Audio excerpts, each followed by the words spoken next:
प्रिय एवं सज्जनों, कोटिशः प्रणाम है आप सबके श्री चरणों में नत शिर वंदना। कल 2 अक्टूबर है,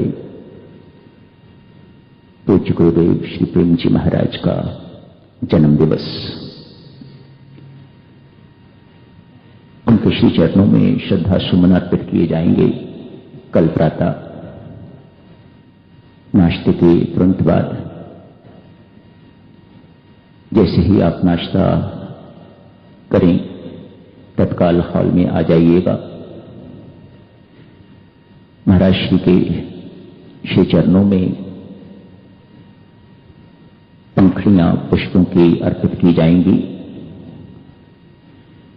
पंक्तियां बन जाएंगी, एक एक पंक्ति से आते जाएंगे सब लोग, सब साधक महर्षि लोग भी आएंगे। फूल इत्यादि लाने की आपको आवश्यकता नहीं, यहीं से गोविंद राम जी प्रबंध कर देते हैं। हो गया हुआ होगा प्रबंध। इस प्रकार से दोनों हाथ इस प्रकार से करके पंखुड़ियां लीजिएगा और महाराज के श्री चरणों में अर्पित कर दीजिएगा। ऐसे करने की आवश्यकता नहीं, बहुत आगे उनके चरणों पर ऐसे रखने की आवश्यकता नहीं। आप जहां भी रखेंगे मुझे पूर्ण आशा है महाराज श्री स्वीकार करेंगे। आप मेहरबानी करके बिल्कुल बड़ी श्रद्धा पूर्वक, श्रद्धा सुमन, मात्र फूल नहीं है ये, पंखुड़ियां नहीं है, श्रद्धा से ओतप्रोत आपका अपना सुंदर मन सुमन वह अर्पित कीजिएगा महाराज के श्री चरणों में।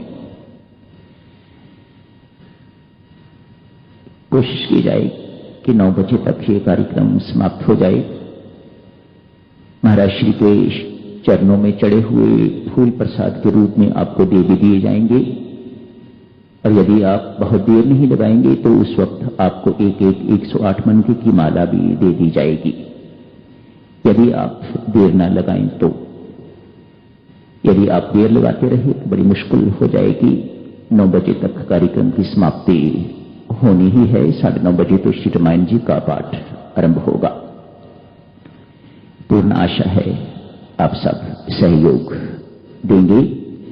सर्वशक्तिमते परमात्मा श्री रामायण मां का पाठ चलता रहेगा और उसी पाठ के साथ हम महाराज के श्री चरणों में पुष्प अर्पित करेंगे। धन्यवाद।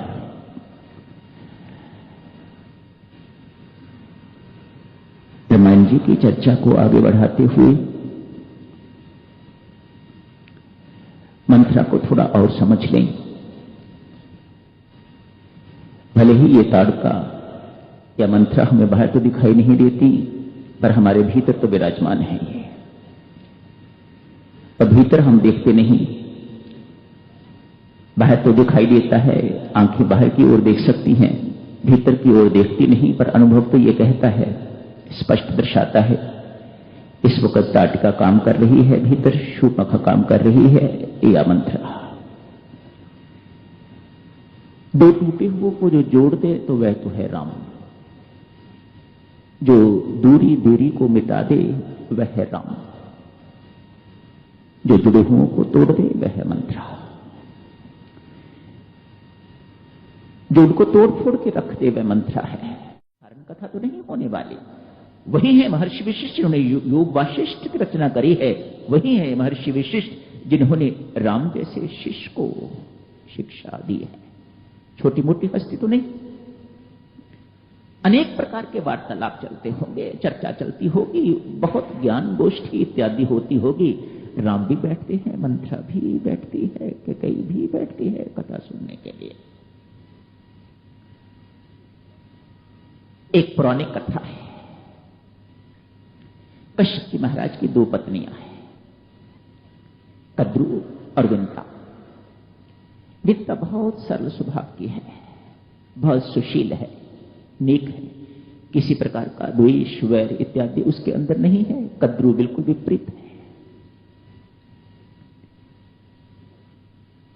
सौत है, इसलिए हर वक्त दृष्टि को दृष्टि रहती है कद्रू की, विंता की नहीं। बदकिस्मती है कश्यप की, दो हैं तो कद्रू जो है हर वक्त इस प्रकार की दृष्टि उस पर रखती है, किसी न किसी ढंग से इसको नीचा दिखाया जाए, किसी न किसी ढंग से इसको तंग किया जाए, परेशान किया जाए, ईर्ष्या की भावना के कारण। ईर्ष्या आ गई। एक बार सूर्यदेव का रथ आया है, देखा दोनों ने, सफेद घोड़े हैं, सफेद ये पूंछ। कद्रू कहती है नहीं, इसकी पूंछ काली है। विंता कहती है नहीं, सफेद घोड़े हैं, श्वेत घोड़े हैं, उनकी पूंछ भी सफेद ही है। कद्रू कहती है नहीं, सफेद नहीं, काली है। सर्पों की मां है ये कद्रू। पुरानी कथाएं हैं इसी प्रकार की हैं। सर्पों की मां है, काले जितने सांप थे सबको बुला लिया, शर्त रख दी, पास जाके देख लेना, यदि पूंछ काली हुई तो जिंदगी भर तू मेरी दास्ता करेगी। ये कद्रू की चाल है। और यदि सफेद हुई, शर्त रख ली आपस में, काली दिखाई देगी, मैं कहती हूं काली है, तू कहती है सफेद है, यदि काली निकली तो जिंदगी भर तू मेरी दास्ता करेगी। विंता बेचारी मान जाती है, ठीक है, उसे सत्य बिल्कुल ठीक दिखाई दे रहा है। सूर्य के रथ के जो घोड़े हैं उनकी पूंछ सफेद है, काली नहीं। ये सर्पों की मां है, सारे काले सर्पों को बुला के हुक्म देती है, सारी की सारी पूंछों को इस प्रकार से लपेट दो कि पूंछ काली दिखाई दे। और विंता को कहती है आ मेरे साथ, आके देख पूंछ सफेद है या काली। सारी की सारी जितने घोड़े लगे हारे थे उनकी पूंछें काली दिखाई दे रही हैं। विंता जिंदगी भर दास, नौकरानी, सेविका बन के व्यतीत करती है। कद्रू का षड्यंत्र है ये, उसकी चाल है, उसकी कूटनीति है, ये दुष्ट है। विंता के ही पेट से कालांतर में गर्भदेव का जन्म होता है, जो सांपों को खाता है। अपनी मां का बदला लेने के लिए, प्रतिकार के लिए इन्होंने मेरे मां के साथ अन्याय किया है, अत्याचार किया है, दास्ता दी है, सेविका बन के रही है वह कद्रू की जो इसके योग्य नहीं है। इसका बदला लेने के लिए वह सर्पों को खाते रहते हैं। गर्भजी महाराज का ये काम है, वह सर्पों को खाते रहते हैं। जानते हो ऐसी कथाएं जहां साउथ है, ये कथाएं चुन चुन के तो मंत्रा कैकेयी को सुनाती है। मंत्रा को छोटी मोटी हस्ती नहीं, आप तो जानती हो ना माताओं, किसी महिला को यदि आपने अपने पति के विरुद्ध करना है तो किसी दूसरी की बात कर दो, है ना ये बात ठीक? ऐसे ही होता है ना, किसी दूसरी की बीच में लाके चर्चा कर दो, बस बात बन गई। यही बात बार बार मंत्रा कैकेयी को याद दिला रही है। अरे कुशल्या, साउथ है तेरी, तू तो बड़ी सरल है विंता की तरह, कद्रू की तरह कन्निंग नहीं कहती, तू तो बड़ी सरल है विंता की तरह। देख तेरी दुर्दशा भी ऐसी ही जैसी विंता की हुई थी। वह कुशल्या तो कद्रू है, कद्दू, तू तो बड़ी सरल है। कैकेयी अपनी प्रशंसा सुन के, भक्तजनों, ये प्रकृति है ना, परिस्थिति है ना, ये हमारी कमजोरियों को भली भांति जानती है। जहां जहां आपकी जो जो कमजोरी है उस कमजोरी का वह परिस्थिति लाभ लेती है। कैकेयी हम सब की तरह अपनी प्रशंसा की बड़ी भूखी है। आज मंत्रा ने उसे विंता के तुल्य बता दिया, मानो प्रशंसा का पुल बांध दिया, तो वह राजी हो गई। मंत्रा जैसी तू कहती है वैसा ही होगा।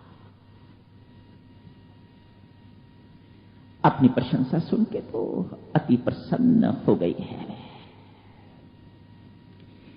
ऐसी कथाएं चुन चुन के सुनाती है ताकि पति को नहीं कहती है कि वह गलत है, ये कुशल्या का पढ़ाया हुआ है इसलिए वह ऐसा कर रहा है। दूसरी महिला की बात किसी एक महिला के लिए सुननी अति कठिन, ये नहीं सुनी जाती। इसलिए दशरथ की बात वह जानती है, इस बात को नहीं करती, वह कौशल्या की बात करती है। उसका पढ़ाया हुआ है ये तो तेरे मुट्ठी में बंद था, आज देख किस प्रकार का ये कर्म कर रहा है, क्यों कर रहा है। इसलिए वह जो सौत है